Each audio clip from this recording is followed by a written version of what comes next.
Bonjour à tous mes chers petits auditores et merci d'avoir trouvé quelques minutes dans votre emploi du temps pour écouter ce podcast. Alors oui, vous l'aurez compris, aujourd'hui on va parler des gens débordés, des gens qui n'ont pas le temps, donc autant dire finalement des gens tout simplement vu que tout le monde est débordé. Mais comme nous n'avons pas le temps et que cette intro est déjà beaucoup trop longue, bonjour à tous et bienvenue dans ce 57e épisode d'Electron-Penseur.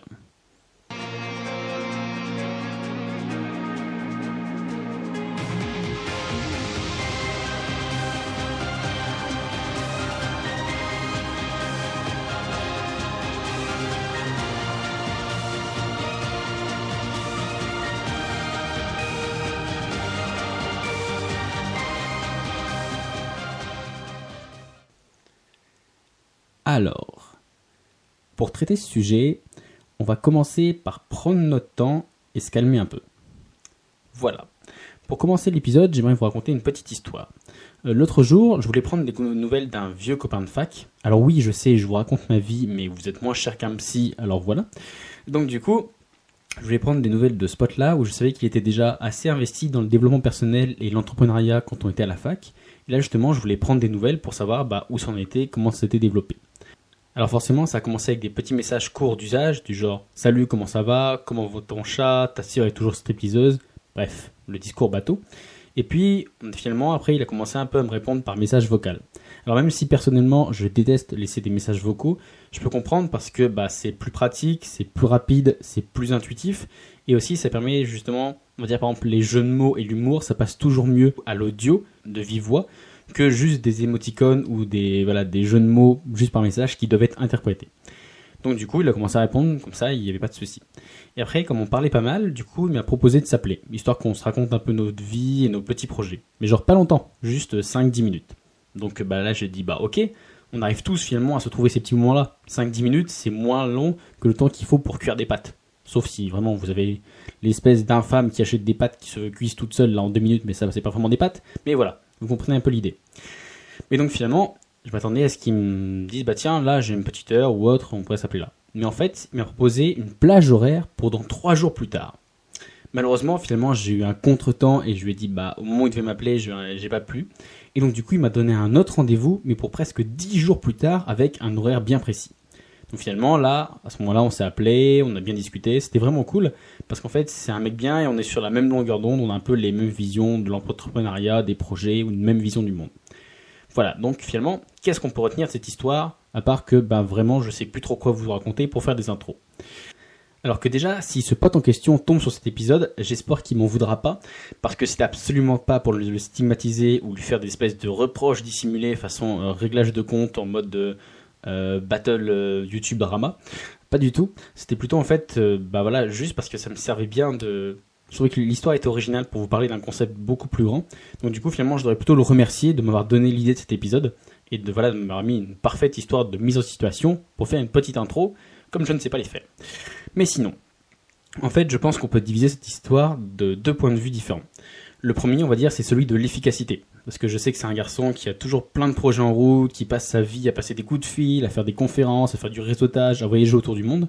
Et donc du coup, en ce sens, comme la totalité des gens dynamiques, sa ressource la plus précieuse, c'est le temps. Il a toujours l'impression de devoir courir contre le temps, il a toujours l'impression que le temps il lui file entre les doigts.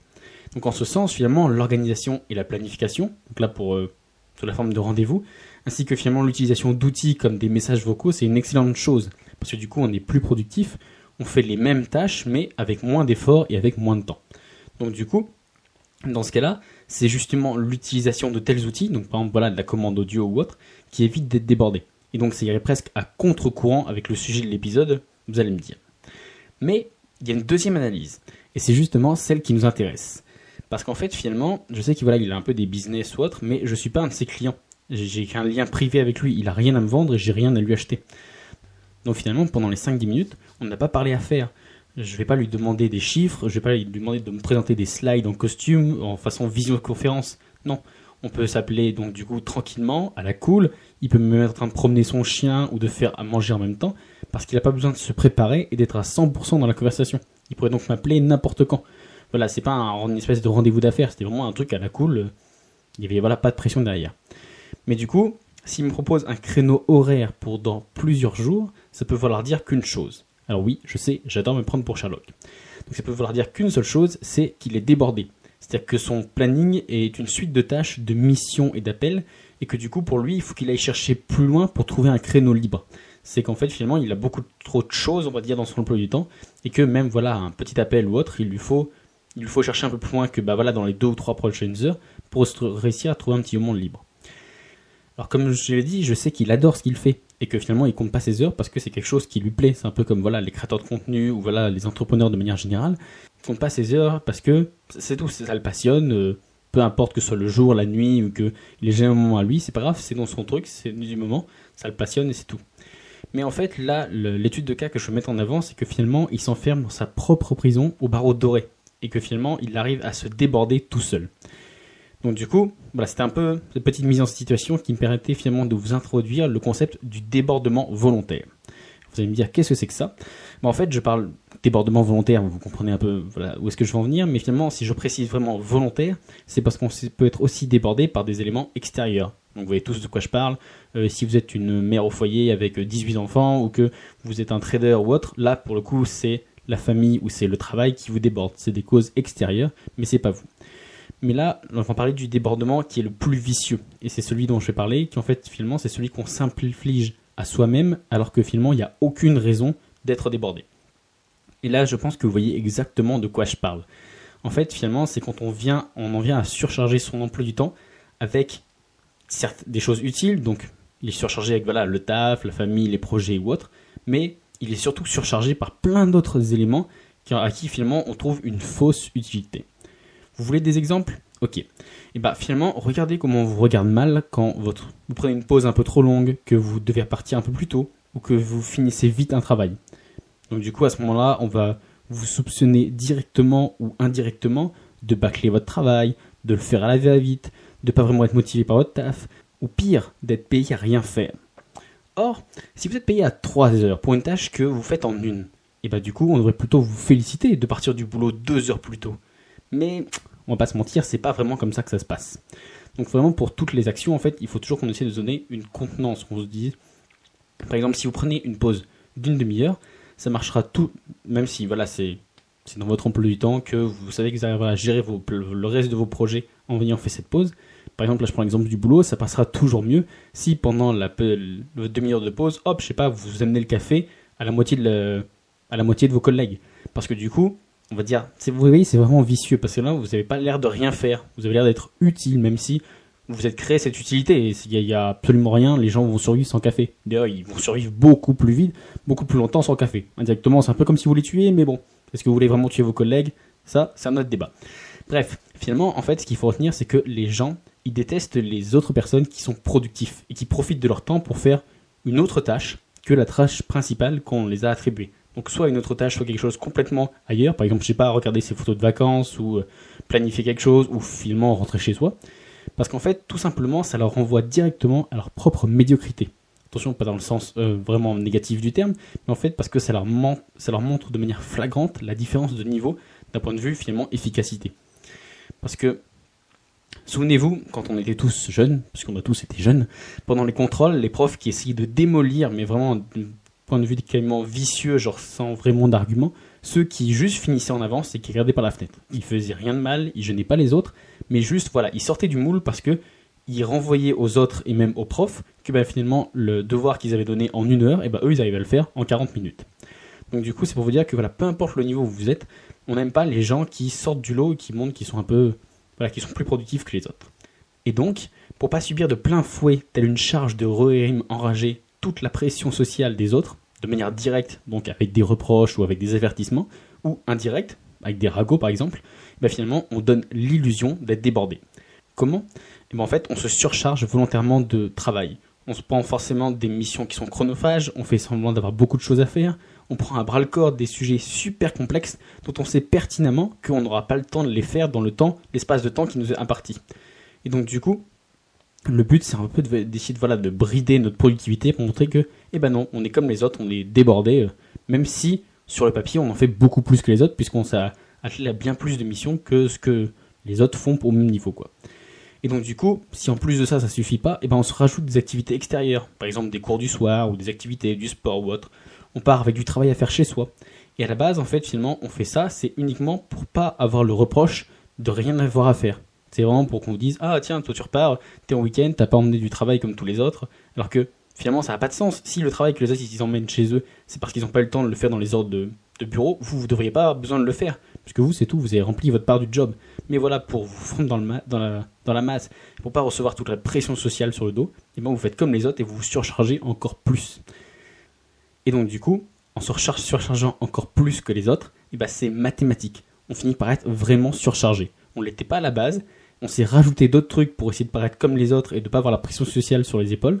Et donc du coup, finalement, on finit vraiment par être surchargé parce qu'il faut qu'on fasse, bah voilà, on va dire, plutôt que de faire 1 qui correspondrait au travail que tout le monde fait là, bah vous faites 1,5. C'est-à-dire que vous faites votre travail plus encore la moitié d'autres choses, quoi. Et donc là, vous finissez par être victime d'un piège que vous avez vous-même fabriqué. Et là, plus moyen de faire marche arrière. Parce que, ailleurs, commencez à dire que vous voyez plus le bout, que vous commencez à être surchargé. Et là, on vous taxera d'avoir une baisse de productivité, d'avoir une baisse d'envie, voire de frôler le burn-out. Voilà, on vous descendra, alors que finalement, vous en faisiez déjà plus que ce qu'on vous avait attribué pour votre mission. Et là, vous dites juste, à la rigueur, je voudrais juste pas faire moins que ceux pour qu'on me paye, mais genre à la rigueur, faire juste ceux pour qu'on me paye. Et là, on vous descendra en disant que, voilà, finalement, comme on vous est descendu par rapport au standard, qu'on vous a forcé à monter, et on va vous rentrer dedans. Et donc, du coup, on finit par être débordé parce qu'on a la pression. Parce qu'on se dit qu'on doit être utile, et surtout qu'on doit montrer qu'on est utile. Parce que pour viser un point un peu plus large, il y a beaucoup de personnes qui cherchent le sens de la vie. Et de nombreuses études tendent à prouver que le sens de la vie, il se trouve en fait dans ce que nous pouvons apporter au monde. Parce que se sentir utile, c'est un des meilleurs sentiments qui soit. Peu importe, même si vous êtes vraiment asocial, vous pouvez pas le nier, que voilà, quand vous vous sentez vraiment utile, important pour le monde ou pour les gens autour de vous, c'est vraiment quelque chose de le plus gratifiant. Donc ça, on pourrait l'expliquer avec le darwinisme ou autre, le fait qu'on est une espèce sociale, tout ça, c'est un autre sujet. Mais en fait, finalement, c'est vraiment de se dire qu'il faut toujours qu'on montre qu'on ait l'impression d'être utile. Et quand on passe pour un feignant, pour un tir en flanc ou pour un planqué, on a le sentiment complètement inverse. C'est-à-dire que la société, elle fait peser sur nous tout le poids du fait que finalement, on a l'impression qu'on ne remplit pas suffisamment notre mission.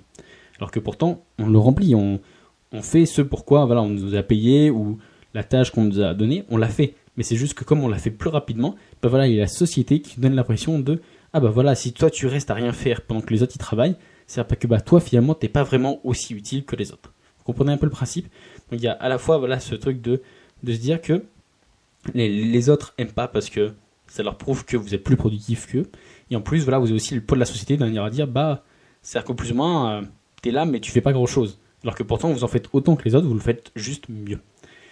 Et donc du coup, faut vraiment prendre conscience de ça, que finalement la société a l'impression de vous dire vous faites pas suffisamment votre part du travail ou autre, mais que finalement c'est faux, parce que vous faites ce pourquoi on a fait appel à vous.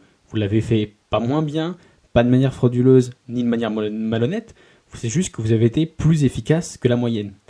Et justement, j'avais déjà fait un petit épisode, si vous cherchez loin dans les premiers, sur la moyenne.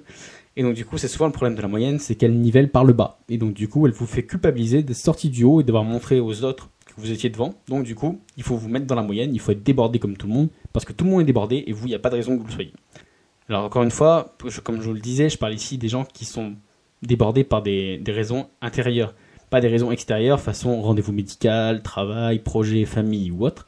Mais donc du coup, plutôt pour ceux qui finalement possèdent tout le temps qui leur est nécessaire. Donc par exemple, qui sont sans emploi ou qui ont des marges de temps libre suffisamment grandes. Donc temps libre, entendez là par libre dans le sens qu'il n'y a pas de contrainte réelle, c'est-à-dire ce que vous faites pendant votre temps libre, que vous le fassiez maintenant ou dans 2 heures, ça revient au même. Vous pouvez être surchargé en disant il faut que je regarde tous les épisodes de Game of Thrones ou autre. Si vous les regardez maintenant ou dans 2 heures, ça vous change rien. En gros, c'est du temps libre, quoi. Mais donc du coup, c'est finalement ces gens qui ont tout le temps qu'il leur faudrait, qui est nécessaire, mais qui arrivent à se surcharger tout seuls, en se mettant du travail, soit pour paraître plus productifs par rapport aux autres, ou soit tout simplement pour pas montrer qu'ils sont plus productifs que les autres, et parce que là où les autres mettent 4 heures pour faire une tâche, eux ils en mettent que 2. Et d'accord, je sais ce que vous allez dire aussi, ça peut être aussi captivant dans un premier temps, de faire plein de choses, d'avoir un peu l'impression d'être débordé ou autre, parce qu'on a l'impression de toucher à tout, de savoir tout faire, d'avoir un train de vie effréné, de jamais s'arrêter, de vivre à 100 à l'heure ou autre. Mais finalement, ce train de vie, il est intenable sur le long terme. Parce que votre cerveau, que vous le vouliez ou non, il va finir par être fatigué, d'être tout le temps sollicité avec plein de sujets différents. Et donc, du coup, il va finir par vous le faire savoir. Donc là, c'est burn-out, c'est tous tous ces jolis petits trucs qu'on connaît. Donc du coup, essayez de pas quand même pousser votre cerveau jusqu'à cette limite-là, essayez de vous en prévenir avant. Donc finalement, il est important que la majorité d'entre nous, oui, parce que comme si j'ai dit vous, je m'inclus aussi complètement dedans, prennent bien conscience que finalement, tout ce qui remplit trop notre vie, tout ce qui fait qu'on a un emploi du temps qui déborde, et ça a été créé à la base de toutes pièces par nous-mêmes. Je sais que voilà, surtout moi, pendant mes études de sport, il y a des moments où j'étais complètement débordé, je finissais des fois, on va dire, mes journées, elles se finissaient quasiment à 22h ou autre, mais j'ai pas de raison de me plaindre, parce que c'est moi qui m'étais rajouté du sport, c'est moi qui allais à la salle, c'est moi qui... Voilà, c'était moi-même qui avait créé mon emploi du temps en plus. Donc finalement, j'étais débordé, j'avais pas vraiment de temps, mais je pouvais pas vraiment en valoir à quelqu'un, parce que c'était de ma faute. Et donc du coup, si... après, forcément, c'était pendant les études, donc une fois qu'il n'y a plus d'études, c'est beaucoup plus facile, ça change de style de vie. Mais voilà, si ça avait été sur le long terme, il aurait fallu que tout doucement, j'arrive à enlever les... à enlever les éléments qui finalement me rendaient débordé, et que j'avais moi-même créé. Quitte du coup à passer pour un feignant parce que j'avais plus au sport ou autre, mais parce que voilà, finalement, quand vous habituez trop les autres à certains standings, dès que vous essayez de redescendre, même si c'est vous-même qui avez poussé le standing vachement haut, quand vous redescendez, boum, on vous le fait remarquer.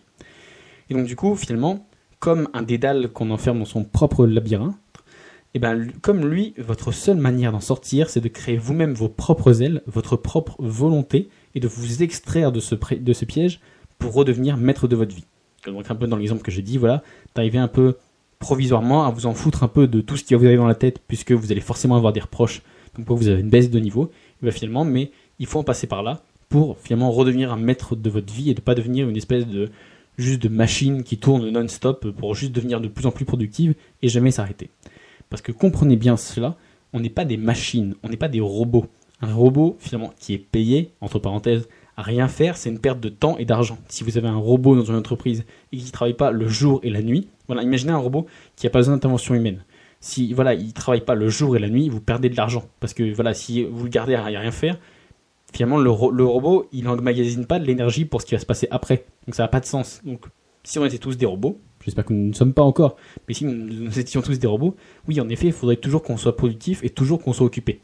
Mais un humain qui est payé pour 2 heures et qui fait la tâche en 1 heure, c'est un humain productif qu'il faut ménager et non pas qu'il faut chercher à exploiter au maximum comme un robot. Donc du coup, là finalement, vous pourriez me dire, dis donc, ça fait presque 20 minutes que tu nous parles, c'est bien joli, tu nous as présenté les caractéristiques d'un humain débordé et tu nous as expliqué pourquoi on est débordé. Mais finalement, l'épisode il touche à sa fin, on le reconnaît dans le ton de ta voix, oui je sais, et donc du coup, là tu ne donnes pas d'échappatoire, tu ne donnes pas de conseils, pas de call to action. Alors finalement, tu ne vends que du vent, t'es un salopio donneur de leçons. Alors oui, je sais, mais en fait, je tenais vraiment à approfondir la solution, plutôt que de quoi en faire une simple fin d'épisode, qui est en mode, voilà, vous savez, souvent à la fin de l'épisode, je fais un peu en mode bilan et voilà, ouverture de ce qu'on pourrait faire. Et là, je pense que la solution, en fait, ça a trouvé, une des solutions, c'est qu'il y avait vraiment de la matière à creuser, donc du coup, c'est pour ça que j'ai décidé d'en faire un épisode. Donc l'épisode de la semaine prochaine, il sera donc exclusivement consacré à s'attaquer à ce problème de débordement, donc débordement que nous avons nous-mêmes créé. Et oui, je sais, je vous le tease un peu, mais cette fois-ci, je suis un peu cool, je vous laisse un petit indice. Il aura pour titre « L'apologie du paresseux ». Alors d'ailleurs, si vous vous sentez prêt à élaborer vos propres théories sur le concept que je vais donner, j'ai hâte de lire toutes vos imaginations sur la page Facebook d'Electron Penseur. Sur ce, du coup, moi je vous dis à la semaine prochaine pour cette fameuse solution. Et du coup, moi je vous dis bonne journée, merci d'avoir pris le temps de m'écouter, et à la semaine prochaine. Ciao!